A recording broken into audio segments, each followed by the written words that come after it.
ಅವರ ಸಾಧಕ ಬಾಧಕಗಳು ಅವರು ಜೀವನ ಮಾಡಿಕೊಂಡು ಅದೇ ಆಧಾರವಾಗಿ ಅದನ್ನ ಸುಮಾರು 14-15 ಸಾವಿರ ಎಕರೆ ನಾವು ಬಗರ್ ಹುಕ್ಕಂನಲ್ಲಿ ಕೊಡ್ಲಿಕ್ಕೆ ಅವಕಾಶ ಇದೆ.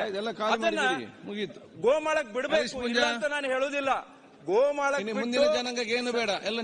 ಅಧ್ಯಕ್ಷರೇ, ಗೋಮಾಳಕ್ ಬಿಟ್ಟು ಸರ್ಕಾರಿ ಯಾವುದೇ ಇದಕ್ಕೆ ಉಪಯೋಗಿಸಿಕೊಂಡು ಬಿಟ್ಟ ಆಗಿನೂ ಕೂಡ ಸುಮಾರು 14-15 ಸಾವಿರ ಎಕರೆ ಜಮೀನು ಉಳಿಯುತ್ತೆ ನಮ್ಮಲ್ಲಿ. ಆಯ್ತು, ಹಗರಿಬೊಮ್ಮನಹಳ್ಳಿ, ಕೊಟ್ಟೂರು, ಮರಿಯಮ್ಮನಹಳ್ಳಿಯಲ್ಲಿ.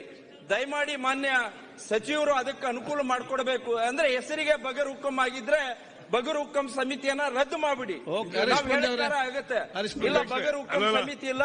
ಅಧ್ಯಕ್ಷ ಇಲ್ಲ, ಆಯ್ತು, 1 ಗಂಟೆ ಒಂದು ಕ್ವಶನ್ ಅಲ್ಲಿ ಮಾತಾಡಿ. ಅಧ್ಯಕ್ಷ ದಯಮಾಡಿ ಗುರುತಿನ ಸಂಖ್ಯೆ 1437 ಸಂಖ್ಯೆಯ ಪ್ರಶ್ನೆಯನ್ನು ಲೋಕೋಪಯೋಗಿ ಸಚಿವರಿಗೆ ಕೇಳಬಯಸುತ್ತೇನೆ. ಮಾನ್ಯ ಅಧ್ಯಕ್ಷರಿಗೆ, ಸನ್ಮಾನ್ಯ ಸದಸ್ಯರಿಗೆ ಉತ್ತರ ಒದಗಿಸಲಾಗಿದೆ. ಸನ್ಮಾನ್ಯ ಸಭಾಧ್ಯಕ್ಷರೇ, ಉತ್ತರವನ್ನು ಕೊಟ್ಟಿದ್ದಾರೆ. ಉತ್ತರದಲ್ಲಿ ನಾನು ದಕ್ಷಿಣ ಕನ್ನಡ ಜಿಲ್ಲೆಯ ವಿಧಾನಸಭಾ ಕ್ಷೇತ್ರವಾರು ಲೋಕೋಪಯೋಗಿ ಇಲಾಖೆಯಿಂದ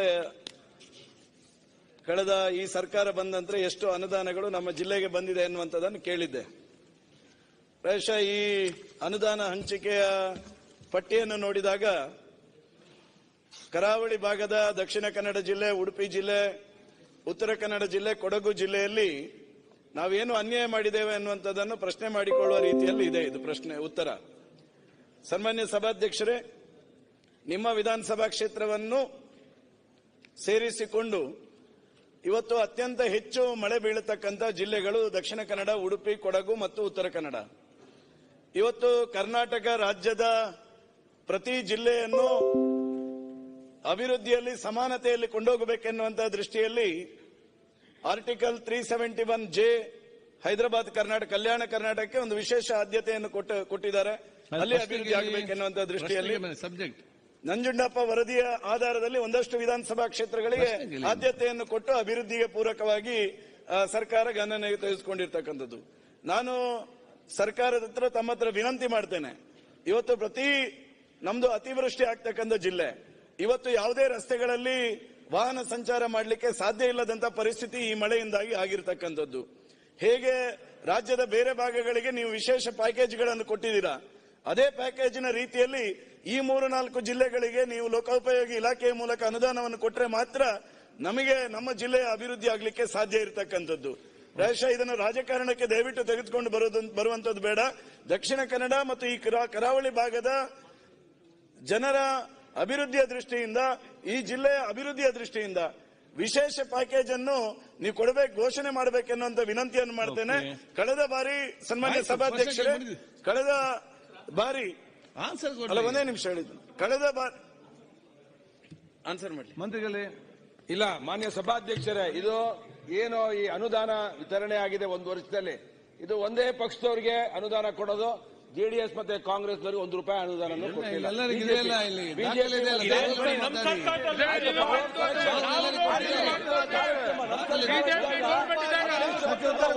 ಅನುದಾನ ಕೊಟ್ಟಿಲ್ಲ.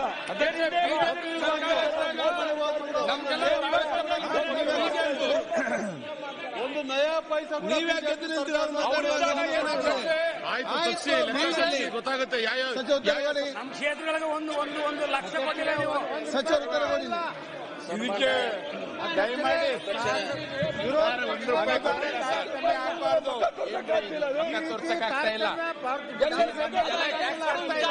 ಈಗ ಸದಸ್ಯರು ಹೇಳಿದಂಗೆ ನಮ್ಮ ಇಲಾಖೆಯಲ್ಲಿ ಯಾವುದೇ ಪಕ್ಷದವಾಗಿ ಕೆಲಸ ಮಾಡೋಲ್ಲ. ಖಂಡಿತವಾಗಿ ಎಲ್ಲರೂ ಸಮಾನ ಪಡ್ತಾ ಇದ್ದೀನಿ. ತಾವೇನು ನನ್ನ ಗಮನಕ್ಕೆ ತಂದರೆ ಇದು ಮಳೆಗಾಲ ನಂತರ ಕೆಲಸ ಮಾಡುವಂತ ಪ್ರಯತ್ನ ಮಾಡ್ತೀವಿ. ಅಲ್ಲಿವರೆಗೆ ಮೋಟರೈಸರ್ ಏನ್ ಮಾಡ್ಲಿಕ್ಕೆ ಸಾಧ್ಯ ಇದೆ ಓಡಾಡ್ಲಿಕ್ಕೆ, ಅದನ್ನ ಟೆಂಪರರಿ ಆಗಿ ರಿಪೇರ್ ಮಾಡ್ಲಿಕ್ಕೆ ಪ್ರಯತ್ನ ಮಾಡ್ತೀವಿ. ಅಧ್ಯಕ್ಷ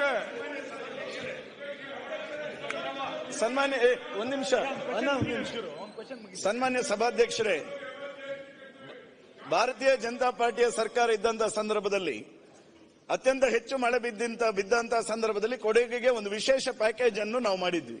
ಆ ಸರ್ಕಾರದ ಸಂದರ್ಭದಲ್ಲಿ ವಿಶೇಷ ಪ್ಯಾಕೇಜ್ ಮೂಲಕ ಅಲ್ಲಿಯ ರಸ್ತೆಗಳಿಗೆ ಅನುದಾನವನ್ನು